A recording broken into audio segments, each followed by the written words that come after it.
SSV ರಸ್ತೆಯಲ್ಲಿರುವ ಮಹಿಳಾ ಸರ್ಕಾರಿ ಪ್ರಥಮ ದರ್ಜೆ ಕಾಲೇಜಿನ ಸ್ಕೌಟ್ಸ್ ಅಂಡ್ ಗೈಡ್ಸ್ ವಿಭಾಗದ ಹೇಮಾವತಿ ರೇಂಜರ್ಸ್ ವತಿಯಿಂದ ಗುರುವಾರ ಸೀಗೆಗುಡ್ಡಕ್ಕೆ ಚಾರಣ ಹಮ್ಮಿಕೊಂಡು ಸ್ವಚ್ಛತಾ ಕಾರ್ಯಕ್ರಮ ನಡೆಸಲಾಯಿತು.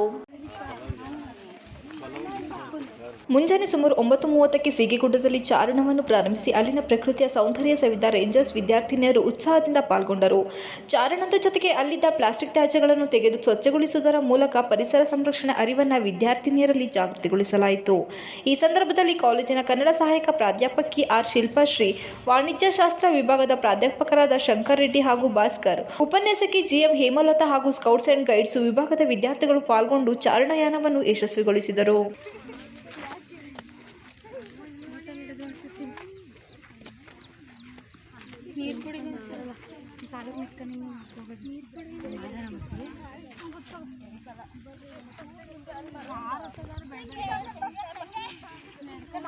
ಬರ್ರಿ ನಾವು ಆ ಕಡೆ ಹೋಗಲ್ಲ.